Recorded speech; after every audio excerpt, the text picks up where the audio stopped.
I thought it was just more organized and less chaos and just more detailed with things, which is what we want. We just want to see a little bit of a progression from day one to day two.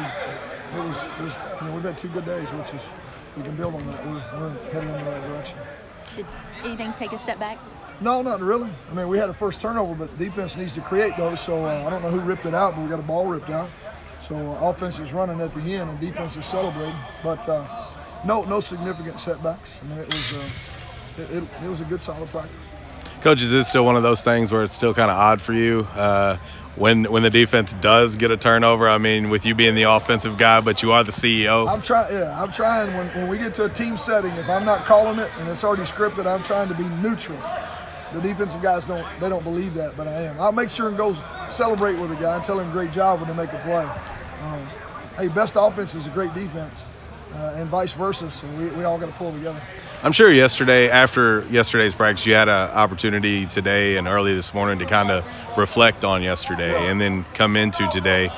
Just kind of the journey that you expect to see from both sides of the ball, and of course special teams too. I mean, that was something last year. The special teams played a pretty big role. Yeah, we didn't perform well there. We've talked about it. The kids know how big of a impact it had, and that we've got to improve.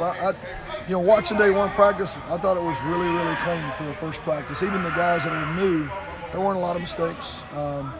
And that's really, if there's no huge mistakes, it's little technical things you can clean up, and that's something you feel like you can deal with. Guys knew what to do. They prepared over the last month getting ready. And I thought it showed yesterday and today. It's a small sample size, but has anybody caught your eye in particular these first couple of days? Yeah, I mean, Bingham's looking good. I think Christian Howard's had 2 really good days up front on the D-line. KT, I think Biner's been it's pleasant to see him just out there running around and really competitive. I think Mike Johnson's already proved at safety, so defense, there's a lot of guys that are already standing out. The wideouts, have had 2 really good days, and I think that they kind of feed off each other. It's a different guy making a play here or there. Armand Wayway has been pleasant to watch. I mean, he just really hasn't been healthy enough to play consistently, and he's looked really good. I mean, the usual suspects are already doing what they're supposed to do, but a few new guys.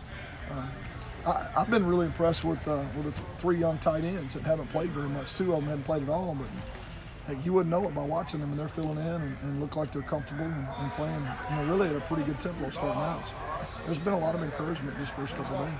That was actually my next question, was that tight end group. I mean, obviously going in, nobody really has necessarily an edge. I mean, Javonis has been here, but just how you view that group and how you anticipate that group growing. Strengthening numbers, to some degree. We obviously leaned on Blake to have a big role, and Javonis was really young. The other guys weren't even here. I think now there's strength of feeding off of each other. They're competing really hard. They all want to be the guy, but I think there's going to be things that all 3 of them can do that are going to be able to help us. And obviously they're all a lot alike. They're probably not as versatile out in space as Blake was, but they're probably all a little bit better at the point of attack. They're good enough in space to really do what we need to do. And at times you don't know which one's out there. They're all kind of are carrying their own weight. And I think that's a good thing. We're going to have 3 guys, I think, that really can all play. Do you think that that's a plus, that it's wide open? Oh, no doubt. Competition makes you better. The same way at wideout. That many guys all wanting to be the guy makes you better. I think anytime you can have consistent competition and they know the guy next to them can take their job or can limit their snaps, you're going to have great practice.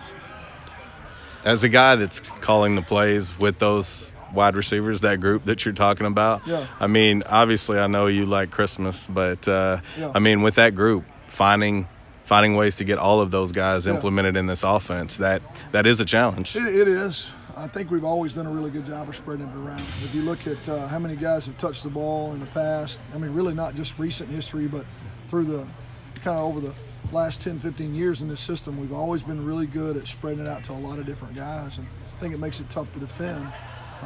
There are some unique weapons that make it even harder, and as we get further into it, as the new guys starting getting more and more comfortable with what we're doing, I think it'll show itself where you can isolate some guys and give them an opportunity, but then we really don't care where the ball gets pushed. Anybody's really ready to make a play at any time, and it's what makes our offense work.